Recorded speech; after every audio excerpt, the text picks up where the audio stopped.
He thinks there's $1.2 billion in his account.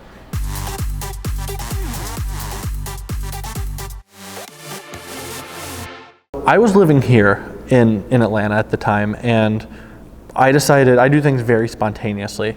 I decided one day, I was actually a wedding photographer at the time, and I said, I don't want to do this anymore. I called up a buddy who had moved and said, hey, do you know anywhere hiring? He's like, this Nissan dealership is. So I called him up, I'm like, hey, so-and-so referred me, you got a job? And they're like, can you be up here tomorrow to start? And I'm like, sure, might as well. I'd never done it before. I literally that night found an apartment, put the down payment on an apartment, grabbed a U-Haul trailer, put everything that could fit in the U-Haul trailer and my truck there, and left. Anything that didn't fit, I put a curb alert on Craigslist.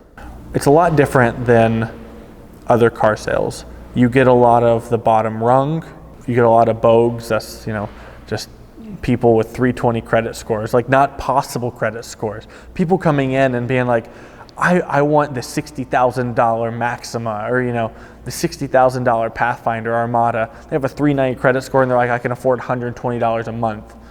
And I'm like, this isn't possible. And then they're like, you won't sell me the car because and then insert whatever reason you want.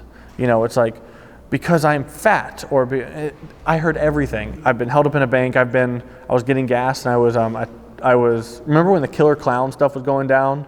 Like people come out of the woods with machetes. Yeah, I was getting gas and a guy came out of the woods in a clown mask and overalls and blood and a machete and started running at me. It's like an old-timey gas station. I live out in the country. And so he grabs the gas and starts pouring it everywhere.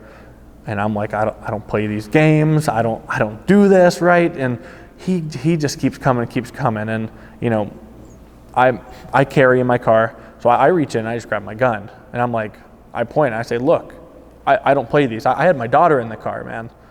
And he takes it off and goes, I'm doing this for the kids. And I'm like, what kids? And he points at a truck and all these kids are dying laughing. And I'm like, it takes a special kind of stupid to do this, because it's all over the news. People are like actually getting scared about this. What made me quit is I was held up in a bank by a customer. And it wasn't in a great neighborhood. And so this customer comes in. He was in a long black trench coat, looked kind of like me actually, had a long beard, but except he was really skinny. And he comes in, he's kind of scratching, and he's like, looks at the GTR Nismo, looks at it and says, I want that. And I'm like, let's move to this 370 right here. And he's like, all right, I want this. And I'm like, whatever. I hit him 10 grand over sticker. And he says, okay. He's like, can I wire you the money? I'm like, we don't do that here, but what bank do you bank with? And he says, Fifth Thirds or whatever he said. And I say, all right, what I'll do is I'll get a used car and we'll go to the bank. Like, this is all in 5 minutes. I know there's something up. A deal never goes through this easily.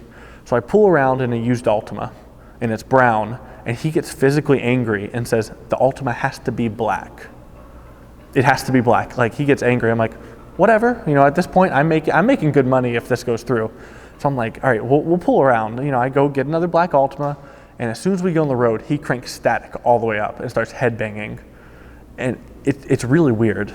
And I'm looking for a tree to dive into. Like, I'm hoping the safety that I've been preaching for these Altimas is actually as good as I've been saying it is. But we get there uneventfully, and we get to the bank, right? And as we walk in, I'm giving the teller this look like, this guy's crazy, watch out for this guy.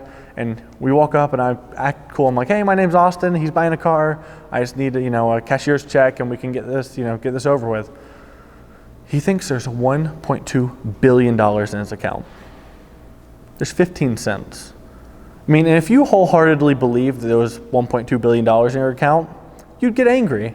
So he then got really angry, asked to go into the back, and the lady, bless her heart, she just agreed. So we're in the back, and he says, she puts us in this small room. He starts saying there's people stealing his money. There's people in a tall tower, like just crazy stuff. There's been a lot of people that have died, a lot more people that are going to die today, like a direct threat on my life.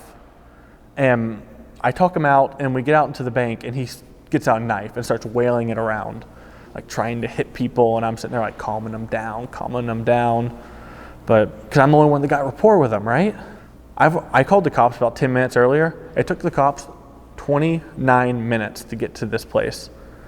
And you know what my boss my boss called me and said, "So you're coming back into work, right?" I mean, so I got held up in the bank. Needless to say, I quit the next day. But he got arrested, and turns out he had been arrested a couple days before for, I didn't know this was a crime, defrauding an innkeeper.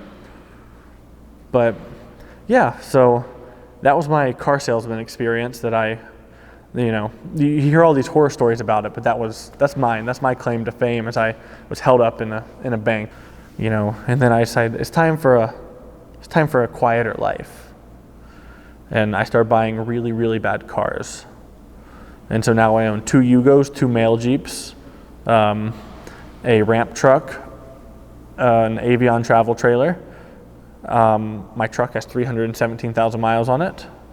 And just my new Lexus SC300 1JZ twin turbo 5-speed manual swap.